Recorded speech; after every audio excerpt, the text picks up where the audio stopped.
Presiden Joko Widodo meresmikan ekspansi PT Smelting di Gresik, Jawa Timur.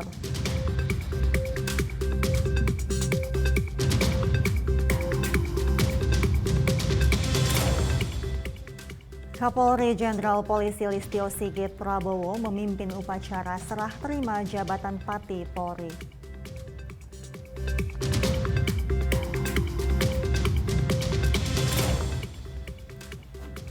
Gempa bumi tektonik sebesar 4,6 magnitudo terjadi di Kabupaten Sukabumi, Jawa Barat.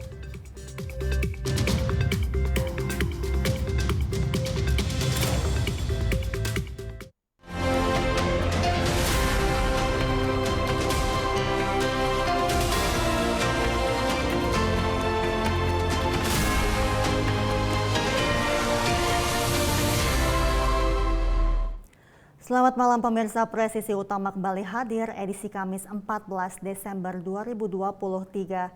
Selain 3 berita utama tadi, selama 1 jam ke depan kami telah menyiapkan sejumlah informasi terkini lainnya. Saya Mentari Detanzil, inilah Presisi Utama selengkapnya.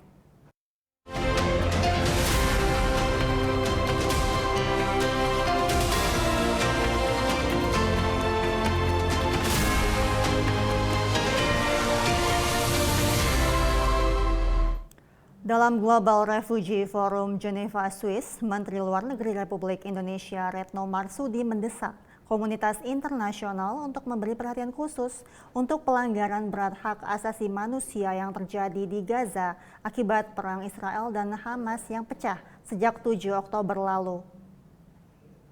Rekan-rekan, UNRWA baru saja mengeluarkan laporan pada tanggal 12 Desember.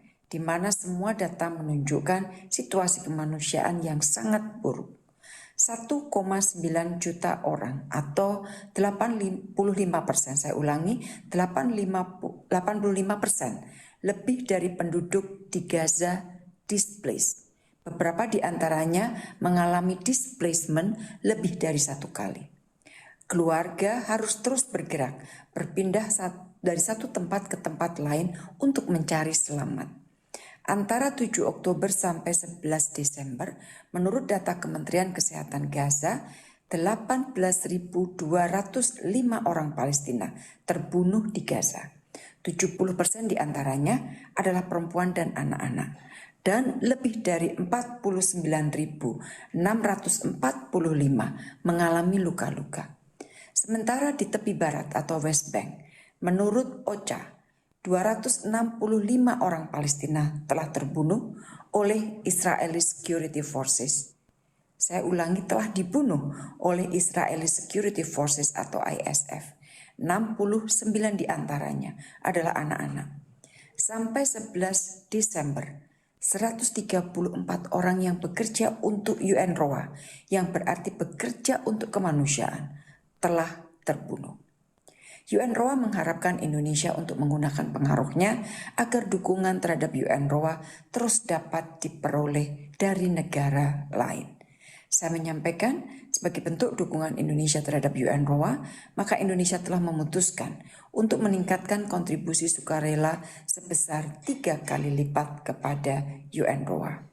Bahwa pada 12 Desember, Majelis Umum PBB telah mengadopsi resolusi Majelis Umum PBB mengenai perlindungan warga sipil dan penegakan kewajiban hukum dan kemanusiaan atau Protection of Civilians and Upholding Legal and Humanitarian Obligations. 153 negara telah mendukung resolusi tersebut. 10 negara menolak, termasuk Amerika Serikat dan Israel, dan 23 negara abstain, termasuk Inggris. Resolusi tersebut diajukan dengan co-sponsorship 104 negara, termasuk Indonesia dan juga seluruh negara anggota ASEAN dan observer. Banyaknya jumlah negara yang menjadi co-sponsor menunjukkan semakin tingginya semakin tingginya tekanan politis dari negara dunia untuk dilakukannya gencatan senjata.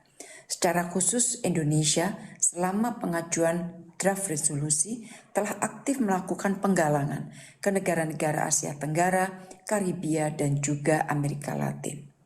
Inti dari resolusi adalah meminta gencatan senjata, pentingnya melindungi warga sipil, melepas seluruh sandera dan memastikan pemenuhan kewajiban hukum humaniter internasional. Bersama dengan sejumlah negara OKI antara lain Arab Saudi, Mesir, Yordania, Turki, Qatar, dan Nigeria, Indonesia terus berada di garis depan untuk melakukan penggalangan dukungan bagi pengakhiran perang di Gaza. Tim khusus anti bandit 308 Satreskrim Polres Metro Lampung berhasil mengamankan pelaku pencurian motor yang bersembunyi di dalam sumur rumahnya sedalam 15 meter. Inilah detik-detik tim khusus anti bandit 308 Satreskrim Polres Metro Lampung menggerebek kediaman Muhammad alias Mat, residivis pelaku pencurian motor warga Desa Banjarbatu, Wai Pangubuan, Lampung Utara. Polisi menggerebek kediaman pelaku dan mencari pelaku ke setiap pojok rumah dan akhirnya menemukan pelaku yang bersembunyi di sumur dengan kedalaman 15 meter. Polisi terus berupaya mengevakuasi pelaku dari dalam sumur menggunakan tali rimba, hingga akhirnya berhasil mengeluarkan pelaku dan mengamankan pelaku. Secara maraton, tim TK 308 bergerak meringkus satu pelaku lainnya, diantaranya ialah Andi, Rizwan Akbar, Nopriansyah, Ramadhani. Total sebanyak 5 pelaku diamankan di lokasi yang tidak berjauhan. Ketika pelaku hendak diamankan ke Mapolres Metro, polisi dihadang oleh sekelompok massa. Polisi terpaksa beberapa kali mengeluarkan tembakan ke udara untuk mencegah aksi penghadangan warga.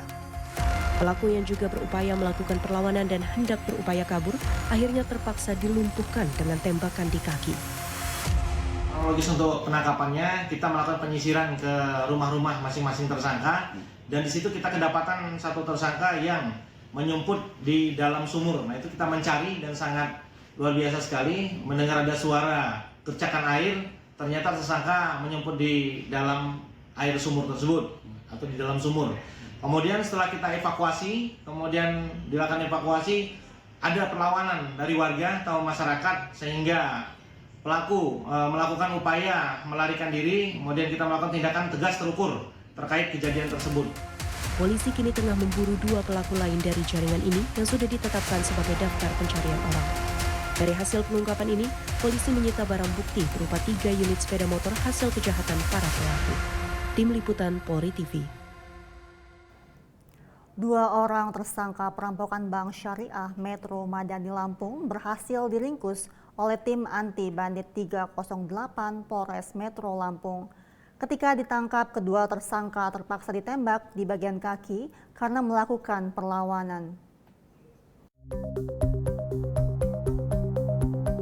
Tim anti bandit 308 Kepolisian Resor Metro Lampung menangkap 2 dari 4 tersangka perampokan Bank Syariah Metro Madani Lampung, sementara 2 tersangka lainnya masih buron. Dalam konferensi pers Selasa 5 Desember 2023, Kasat Reskrim Polres Metro Lampung menjelaskan, penangkapan terhadap 2 orang tersangka ini merupakan bagian dari pengungkapan kasus perampokan Bank Syariah Metro Madani yang terjadi pada 10 Oktober 2022 lalu. Sejumlah barang bukti yang disita diantaranya 1 golok, senjata api beserta peluru, 1 buah laptop, dan 1 unit mobil yang digunakan oleh pelaku. Kasat Reskrim Polres Metro Lampung Ibtu Rosali mengatakan, dari hasil penyelidikan, kelompok ini merupakan komplotan perampokan antar provinsi. Sebelum melakukan aksi di kota Metro Lampung, para tersangka berhasil melancarkan aksinya di sebuah toko emas di Kabupaten Sragen, Provinsi Jawa Tengah. Para tersangka ini mereka pulang ke kampungnya di kota Palembang, Komering, dan dimungkinkan di sana sangat aman, tidak terjamah oleh aparat hukum. Jadi sangat sulit untuk masuk ke dalam lokasi rumah para pelaku, ya sangat sulit. Namun entah kenapa malam itu kita mendapati para tersangka yang ada di sana, terkecuali dari 2 yang melarikan diri dari rumahnya masing-masing. Ya, sudah kita sampaikan dengan aparat setempat, ya, kita sampaikan dengan polisi setempat untuk segera dapat menyerahkan diri ke Polres Metro. Namun untuk tim TK 308 Polres Metro tetap melaksanakan pengejaran terkait dengan perkara perampokan ini.